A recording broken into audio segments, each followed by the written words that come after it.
الله أكبر.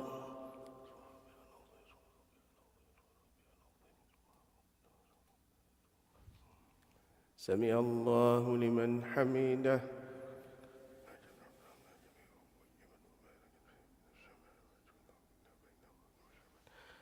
الله أكبر. الله أكبر.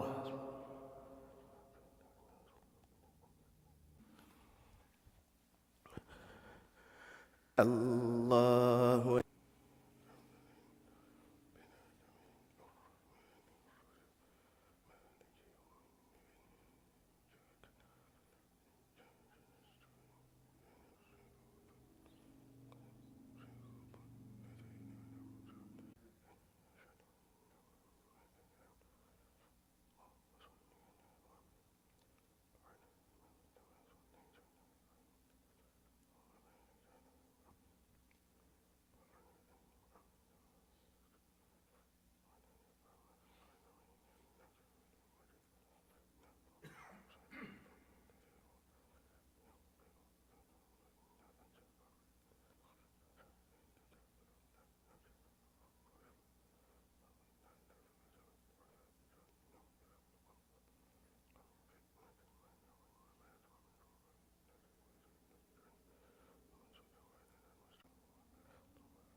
السلام ورحمة الله.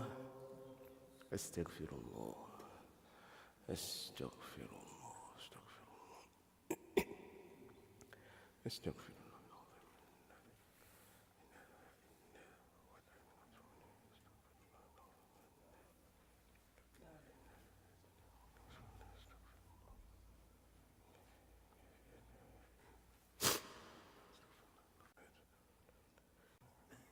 الرحمن الرحيم صلى الله عليه وسلم. أما بعد.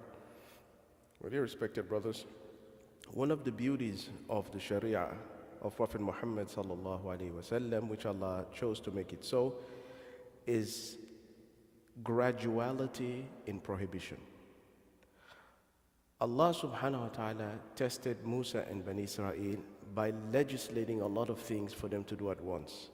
So when Allah subhanahu wa ta'ala sent a Torah, it came in one block.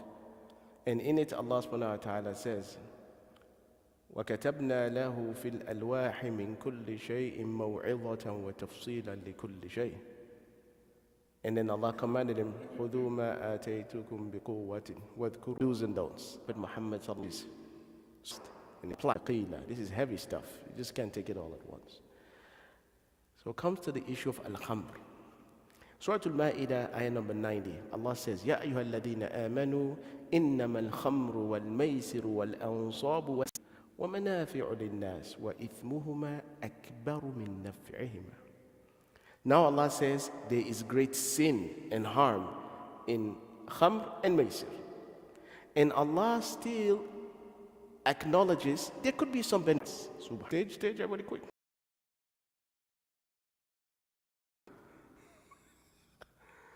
Fine.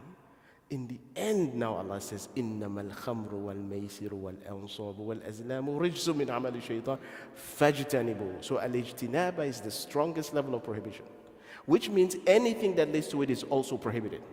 If you grow grapes for the niyyah to make khamr, is haram. If you grew the grapes just to eat it, it's halal. As soon as the niyyah is to make khamr, that's it, it's haram. If you transport these grapes to the brewery, haram. If you ferment this, haram. If you distill, Muslim, stop drinking.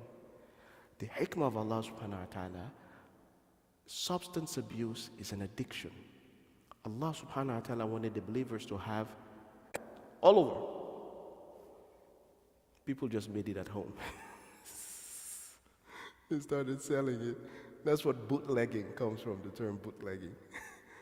And then people started getting sick because they started making it in very unsanitary places. And then they decided, look, the people won't stop. They're doing it on the ground. Why don't we just tax it? That's how. So they lost. When Allah said, فَهَلْ أَنْتُمْ مُنْتَهُونَ, the people just quit. And that's how. And even then, some people commit the sin privately. They were only punished if they were public with it. Only a few people ever got punished at the time of the Prophet sallallahu alaihi wasallam. Thing, don't do this, don't do that. Da, da, da, da. When people have iman, you give them hidayah, they will police themselves. They will avoid sin on their own. They don't fear murur or khabarat. No. They fear Allah subhanahu wa ta'ala. You know, now subhanallah, when I'm in the grocery store, when I get to the alcohol aisle, I kind of move faster. But that's because we're in a place where it's available. We could drink it if we want to, but we don't. Subhanallah. Because of iman. This is the thing.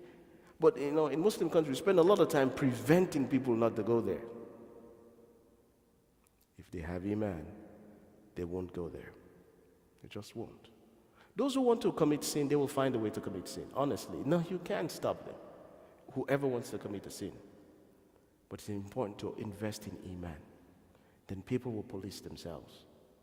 You know, and this is the jackpot, $1 billion, the gambling jackpot. Whoever wins it will get $1 billion. That doesn't make us run and buy the ticket.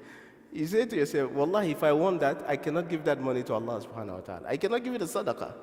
No matter if you build 1,000 masajid, Allah will reject it. Subhanallah. And this is the beauty of graduality, rahmah.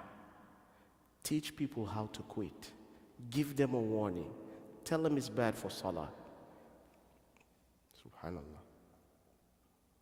So before, ليس على الذين آمنوا وعملوا الصالحات جناح فيما طعموا إذا ما اتقوا وآمنوا وعملوا الصالحات ثم اتقوا وآمنوا ثم اتقوا وأحسنوا والله يحب المحسنين. Allah says, I forgive everything bad you do before.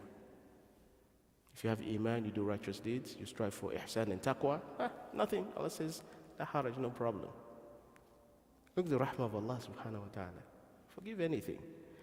And I would like to conclude by saying, when you have a relative who has a suffering, admonish them, say, this is bad for your health, it's not good for your deen. But don't curse them. Give them time also. Talk to them. See if they have a problem they're trying to solve by drinking or taking drugs to forget the problem. Sometimes little kids just want to try it, and then they become addicted to it. It's very frustrating. Don't condemn them. Work with them. It takes time to change. Allah gave the believers 2 decades to change. Allahu Akbar. Try the same with your family members. Give them time, but continue to give them dawah. أقول قولي هذا وأستغفر الله لي ولكم ولسائر المسلمين فاستغفروه إنه هو الغفور الرحيم. اللهم علمنا ما ينفعنا وانفعنا بما علمتنا وزدنا علما يا رب العالمين. اللهم حبب إلينا الإيمان وزينه